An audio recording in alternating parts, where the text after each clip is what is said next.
అనంతపురం నుంచి ఈరోజు ఇక్కడికి వచ్చిన జెడ్పీటీసీలు, ఎంపీపీలు, మున్సిపల్ చైర్మన్లు, ఇంకా పార్టీకి సంబంధించిన ఇంపార్టెంట్ నాయకులు, మిమ్మల్ని అందరినీ కూడా ఈరోజు ఇక్కడికి మీ అందరినీ ఆహ్వానించడం కారణం ఏమిటి అన్నది బహుశా మీ అందరికీ కూడా కొద్దో గొప్ప అవగాహన ఉంటుందని నేను అనుకుంటా ఉన్నా. చంద్రబాబు నాయుడు గారిని నమ్మడము అని అంటే చంద్రముఖిని నిద్ర లేపడమే అని చెప్పి నేను అన్న మాటలు. చంద్రబాబు నాయుడు గారిని నమ్మడము అని అంటే పులి నోట్లో తలకాయ పెట్టడమే అని చెప్పి నేను అన్న ఎన్నికలప్పుడు.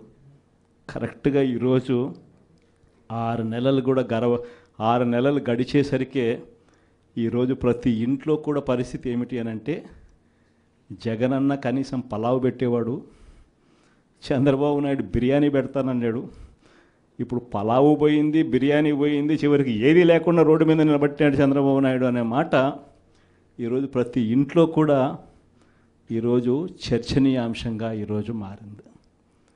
ఒకవైపున మనం ఇస్తా ఉన్న పథకాలన్నీ కూడా పూర్తిగా ఆపేశాడు, మరోవైపున ఆయన ఇస్తానన్న సూపర్ 6లు, సూపర్ 7లు గాలికి ఎగిరిపోయినాయి. మరోవైపున ఇవన్నీ ఒకవైపున ఉంటే మరోవైపున 6 నెలలు కూడా తిరక్క మునిపే బాధుడు. కరెంటు బిల్లులు ముట్టుకుంటే చాలు షాక్ కొట్టే పరిస్థితులకి ఈరోజు తయారైనాయి. 15,000 కోట్ల రూపాయలు 6 నెలలు తిరక్కే 15,000 కోట్ల రూపాయలు ప్రజల నెత్తిన కరెంటు బిల్లులు షాకుల రూపంలో వేయగలిగిన పాలకుడు ఎవడైనా ఉన్నాడు అని అంటే అది నిజంగా ఒక చంద్రబాబు నాయుడు మాత్రమే ఇలాంటి దుర్మార్గాలు చేయగలుగుతాడు. మూడో వ్యక్తి ఎవడు చేయలేని పరిస్థితి. ఆ లెవెల్లో బాధుడు. మరోవైపున చూస్తే ఈ బాధుడుకు తోడు సూపర్ 6లు, సూపర్ 7లు అమలు చేయకపోవడానికి తోడు మనం ఇస్తా ఉన్న పథకాలన్నీ కూడా ఇవ్వకుండా వదిలేసినకు దానికి తోడు, వీటి అన్నిటికీ తోడు ఇంకా ఏం జరుగుతూ ఉంది? చంద్రబాబు నాయుడిని ఎవరైనా ప్రశ్నిస్తే చాలు ఆ ప్రశ్నించే స్వరాన్ని అనగదొక్కుతూ రెడ్ బుక్ రాజ్యాంగం ఈరోజు ఎక్కడ పడితే అక్కడ గ్రామ స్థాయి నుంచి కనిపిస్తూ ఉంది. ఇన్ని విపరీతమైన పరిస్థితుల మధ్య స్కాముల మీద స్కాములు జరుగుతూ ఉన్నాయి. లిక్కర్ మాఫియా, శాండ్ మాఫియా, ప్రతి కాన్స్టిట్యున్సీలోనూ ప్రతి నియోజకవర్గంలోనూ పేకాట క్లబ్బులు, ఇవన్నీ కాక ఏ నియోజకవర్గంలో అయినా కానీ మీకు ఒక ఫ్యాక్టరీ ఉండి ఆ ఫ్యాక్టరీ నడుపుకోవాలన్నా, లేదా మీ నియోజకవర్గంలో ఏదైనా మీరు మైనింగ్ చేసుకోవాలన్నా, ఏది జరగాలన్నా కూడా ఎమ్మెల్యే దగ్గరికి వెళ్ళి ఎమ్మెల్యేకి డబ్బులు ఇస్తే తప్పునిచ్చి ఈరోజు జరగని పరిస్థితి. ప్రతి విషయంలో కూడా నాకింత నీకింత అని ఎమ్మెల్యే దగ్గర నుంచి మొదలు పెడితే ముఖ్యమంత్రి దాకా పంచుకొని తీసుకుంటా ఉన్న పరిస్థితులు ఈరోజు కనిపిస్తూ ఉన్నాయి. ఈరోజు ఉద్యమ బాట పట్టడానికి, పోరాట బాట పట్టడానికి ఇక సమయం మనమంతకు మనమే ముందుకు తీసుకొని రావాల్సిన పరిస్థితుల్లోకి ఈరోజు మనం అడుగులు వేస్తూ ఉన్నాం. మళ్ళీ ఈ నెల 27వ తారీఖున ఇంకొక కార్యక్రమానికి పిలుపునిస్తా ఉన్నాం. ఈ కార్యక్రమం కరెంటు బిల్లుల మీద షాక్ కొట్టే విధంగా ఏకంగా 15,000 కోట్ల రూపాయలు బాధుడు అనే కార్యక్రమానికి చంద్రబాబు నాయుడు గారు శ్రీకారం చుట్టారు.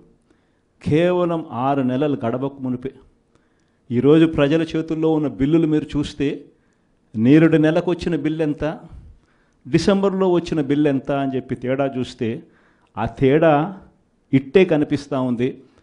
కనీసం ప్రతి బిల్లులోనూ కూడా విపరీతంగా నంబర్ కనిపిస్తూ, ఇది కూడా ఇంకా 15,000 పూర్తి బాధుడు కాదు, 6,000 కోట్ల బాధుడికే ఈ నెంబర్. ఇంకొక 9,000 కోట్ల రూపాయల బాధుడు ఈ నెల వేస్తూ ఉన్నాడు. అంటే రేపు నెల బిల్లులో ఇంకా 9,000 రూపాయల బాధుడు కూడా కనిపిస్తుంది. మరి ఇలాంటి పరిస్థితిలో బిల్లులు చూపించి మహిళలందరూ కూడా బిల్లులు చూపించి బిల్లులు కాలుస్తూ ఉన్న పరిస్థితి కనిపిస్తూ ఉంది నిరసన తెలుపుతూ. ఇలాంటి వారికి తోడుగా ఈసారి ఈ ప్రోగ్రాం నియోజకవర్గ స్థాయిలోకి వెళ్ళిపోతున్నాం. మొన్న రైతులకు సంబంధించి జిల్లా స్థాయిలో చేసినాం. ఈసారి కరెంటు బిల్లులకు సంబంధించిన ప్రొటెస్ట్ కార్యక్రమం నియోజకవర్గ స్థాయిలోనే చేసే కార్యక్రమానికి ఈరోజు శ్రీకారం చుడతా ఉన్నాం. ఈ కార్యక్రమం 27వ తారీఖున పార్టీ కరెంటు బిల్లుల బాధుడుకు నిరసనగా ప్రజలకు తోడుగా ఉండే కార్యక్రమం చేయబోతా ఉంది 27వ తారీఖున. మళ్ళీ 3వ తారీఖున జనవరి 3వ తారీఖున చదువుకుంటున్న పిల్లల కోసం విద్యా దీవెన అందక, వసతి దీవెన రాక పిల్లలు చదువులు మానేస్తూ ఉన్న పరిస్థితి మొట్టమొదటిసారిగా కనిపిస్తూ ఉంది.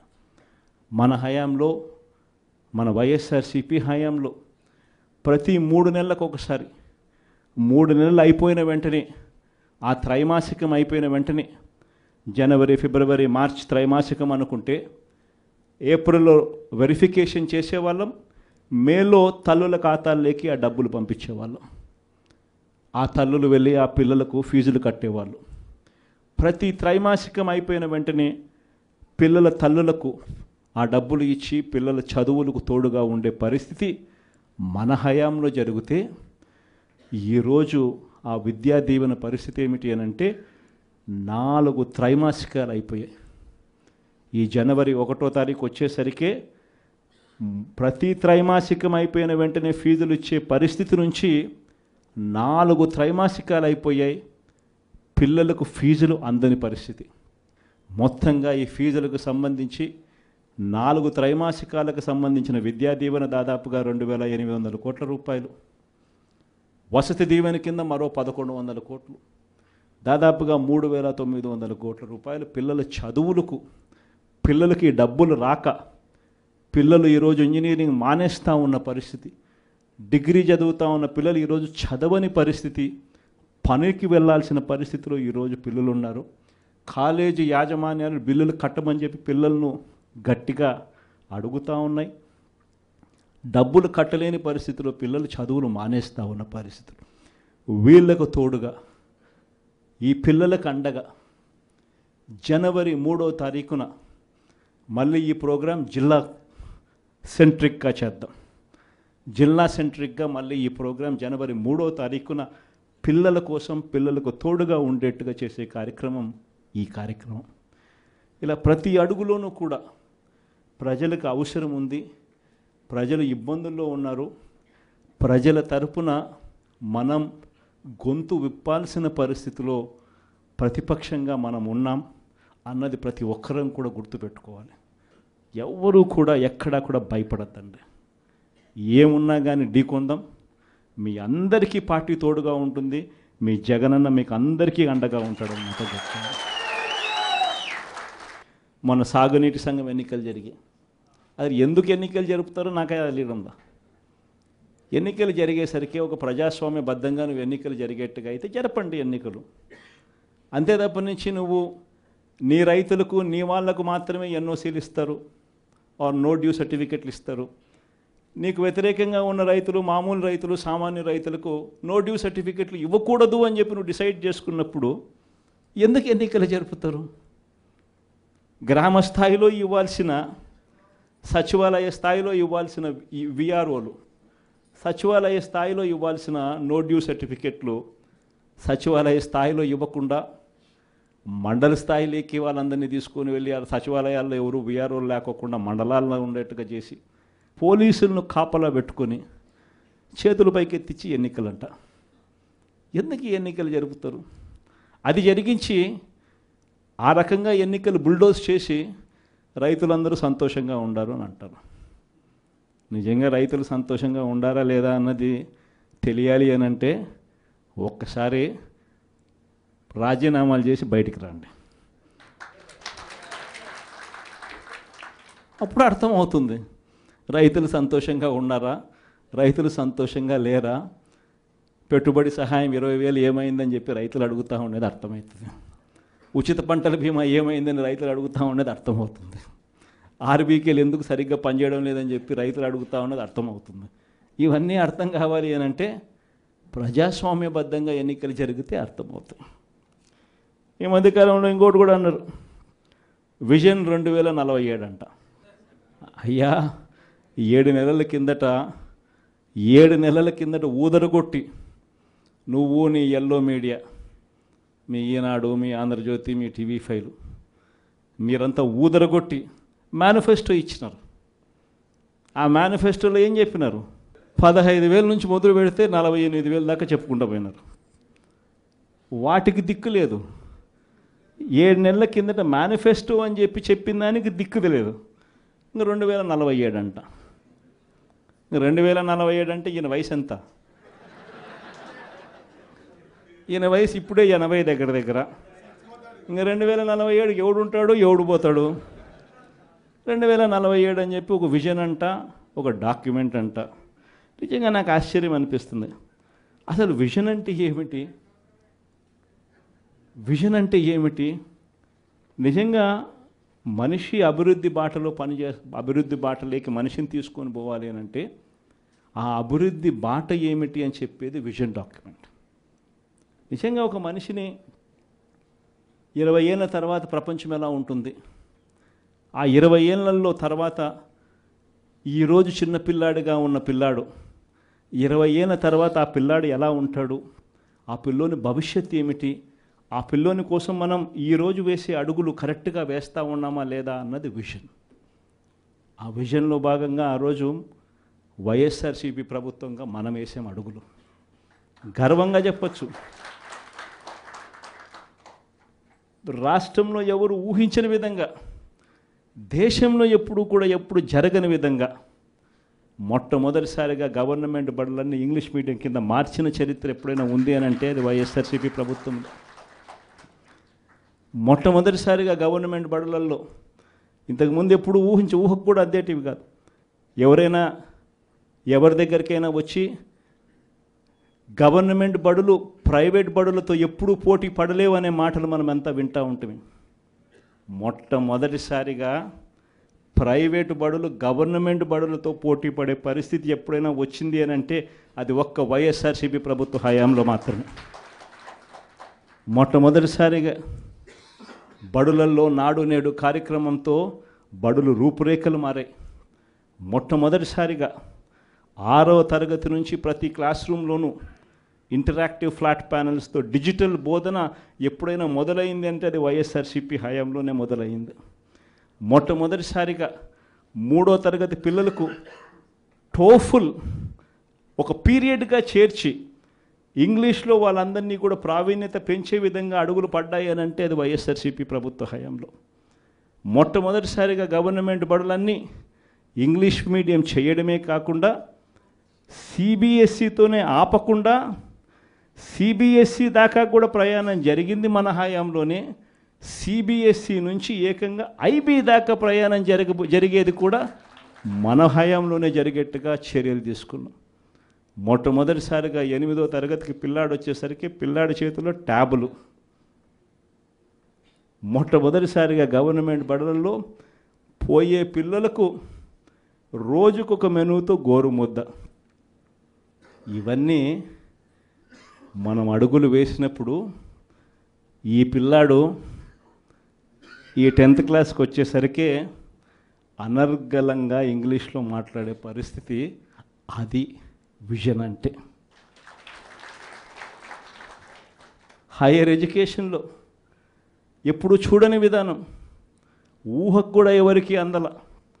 మన డిగ్రీలు చదువుకుంటే ఉద్యోగాలు రావు, మన డిగ్రీలను ఇంకా బెటర్గా చేయాలి అని తలంచుతో మొట్టమొదటిసారిగా ఎడెక్స్ అనే సంస్థను తీసుకొని వచ్చి మొట్టమొదటిసారిగా ఆన్లైన్ వర్టికల్స్ తీసుకొని వచ్చి మొట్టమొదటిసారిగా ఆ వర్టికల్స్కు సర్టిఫైడ్ చేసినాం. అంటే మన డిగ్రీ చదువుతా ఉన్న పిల్లాడు ఆయనకు నచ్చిన కొన్ని కోర్సులు స్టాన్ఫర్డ్ హార్వర్డ్, ఎల్ఎస్సి, ఎంఐటి వంటి పెద్ద పెద్ద యూనివర్సిటీలు, విదేశీ యూనివర్సిటీల దగ్గర నుంచి వాళ్ళు కోర్సులు ఆఫర్ చేస్తారు ఆన్లైన్లో.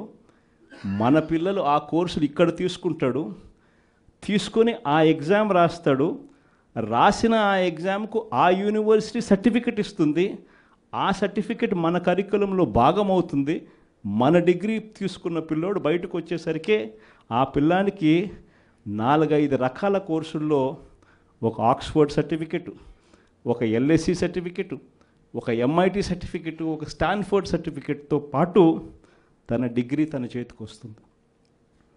అంటే రిస్క్ మేనేజ్మెంట్ కోర్సు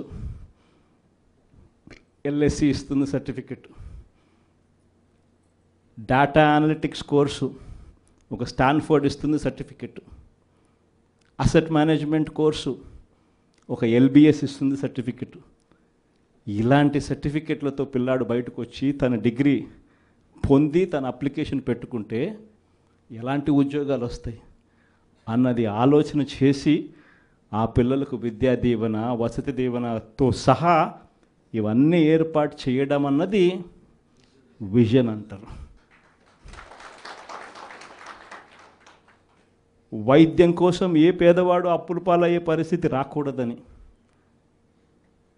చదువులు వైద్యం ఈ రెండే మనిషిని అప్పుల పాలు చేసే పరిస్థితిలోకి నెట్టేస్తుందని, ఆ పరిస్థితి ఎప్పుడు రాకుండా చెయ్యాలి అని చెప్పి తాపత్రయపడి ఆరోగ్యశ్రీ పరిధిని ఏకంగా 3,300 ప్రొసీజర్లకు తీసుకొని పోయి ఏకంగా 25 లక్షల దాకా ప్రతి పేదవాడికి ఉచితంగా ఆరోగ్యశ్రీ అందేట్టుగా చేసి ప్రతి గవర్నమెంట్ హాస్పిటల్లోనూ నాడు నేడు పనులతో ఆ హాస్పిటల్ రూపురేఖలన్నీ మార్చి ప్రతి గవర్నమెంట్ హాస్పిటల్లోనూ 0 వేకెన్సీ పాలసీ తీసుకొని వచ్చి జాతీయంగా చూస్తే స్పెషలిస్ట్ డాక్టర్ల కొరత 61%, 61% ఉంటే మన రాష్ట్రానికి వచ్చేసరికి స్పెషలిస్ట్ డాక్టర్ల కొరత మన రాష్ట్రంలో కేవలం 4% లోపే. 0 వేకెన్సీ పాలసీ తీసుకొని వచ్చి ప్రతి హాస్పిటల్లోనూ డాక్టర్లు ఉండేట్టుగా చేసి ప్రతి హాస్పిటల్లోనూ WHO GMP ప్రమాణాలు కలిగిన మందులు మాత్రమే అవైలబుల్గా ఉండేట్టుగా చేసి గ్రామ స్థాయిలోకి విలేజ్ క్లినిక్లు తీసుకొని పోయి గ్రామ స్థాయిలోనే ఫ్యామిలీ డాక్టర్లను తీసుకొని వచ్చి గ్రామ స్థాయిలోనే ప్రతి 6 నెలలకు ఒకసారి ఆరోగ్య సురక్ష కార్యక్రమం చేసి ప్రివెంటివ్ కేర్ అంటే క్యూరేటివ్ కేర్ అంటే క్యూరేటివ్ కేర్ అంటే రోగం వచ్చిన తర్వాత వైద్యం.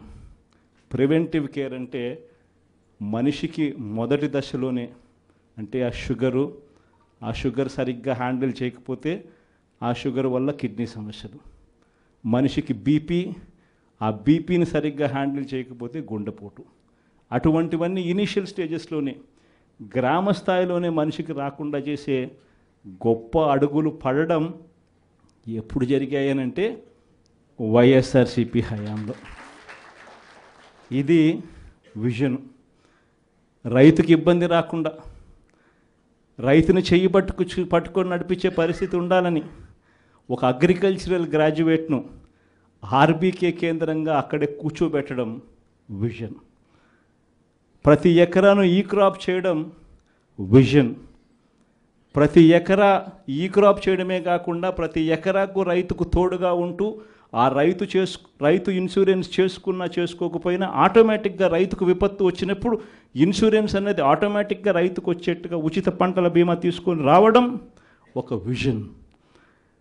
రైతులకు దళారీ వ్యవస్థ లేకుండా ఆర్బీకే కేంద్రాల దగ్గరనే కొనుగోలు చేసేట్టుగా చేసి రైతుకు పూర్తి గిట్టుబాటు ధర ఇచ్చేట్టుగా చేయడం అన్నది విజన్.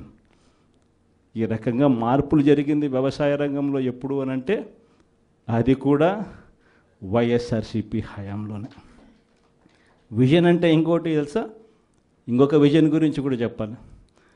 మన ప్రభుత్వం రాకమునుపు ఎవరైనా కూడా అనుకున్నారా ₹1 ప్రభుత్వం వస్తే ఆ రూపాయి నేరుగా ప్రజల దగ్గరికి వెళ్ళే పరిస్థితి ఎప్పుడైనా ఉంటుందని చెప్పి ఎవరైనా అనుకున్నారా? అలాంటి విజన్ తీసుకొచ్చింది మనం.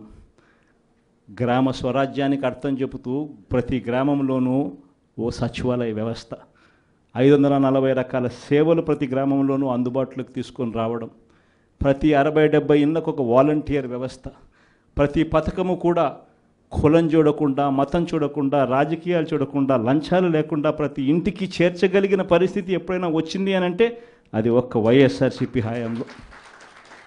ఇది విజన్. ఇలాంటి విజన్ అంటారు.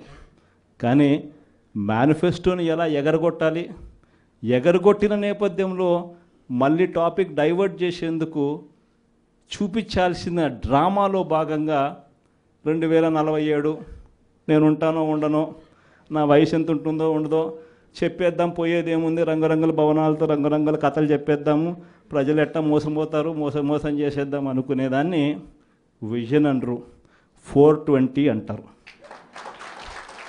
ఏప్రిల్ మాసంలో 66,34,742 మంది పెన్షన్లుంటే చంద్రబాబు నాయుడు వచ్చి 6 నెలలు అయిపోయింది. ఈ 6 నెలల కాలంలో డిసెంబర్లో మొన్న పంపిణీ చేసిన పెన్షన్ ఎంత తెలుసా? 63,20,222. అంటే 3,14,460 పెన్షన్లు కట్టు. చంద్రబాబు నాయుడు వచ్చిన 6 నెలల కాలంలో కొత్త పెన్షన్లు ఒక్కరికి ఇవ్వకపోగా ఉన్న పెన్షన్లు 3,14,000 కట్టు కావడమే కాకుండా ఏమన్నాడు మొన్న ఏదో సర్వే అంట, ప్రతి జిల్లాకు ఒక సచివాలయం అని చెప్పి సర్వే చేయించినాడు. 10,000 మందిని సర్వే అంట చేయించినాడు. అందులో ఆయనంతకు ఆయన చెప్పినాడు 534 మంది ఫ్రాడ్ అని. అంటే రెడీ, మళ్ళీ 5% కట్టు, అంటే మళ్ళీ 2 నెలల్లో మళ్ళీ 3-4 లక్షలు కట్ చేయడానికి మళ్ళీ సిద్ధం. చంద్రబాబు నాయుడు హయాంలో 8 నెలలు 7 నెలలు తిరక్క మునిపే ఇప్పటికే 3 లక్షలు పోయినాయి. ఇంకా 3 నెలలు తిరక్కసరికే మళ్ళీ 4 లక్షలు తీసేయడానికి మళ్ళీ రంగం సిద్ధం. పెన్షన్ల పరిస్థితి ఇది. ఇలాంటి పరిస్థితుల మధ్య పోరుబాటకు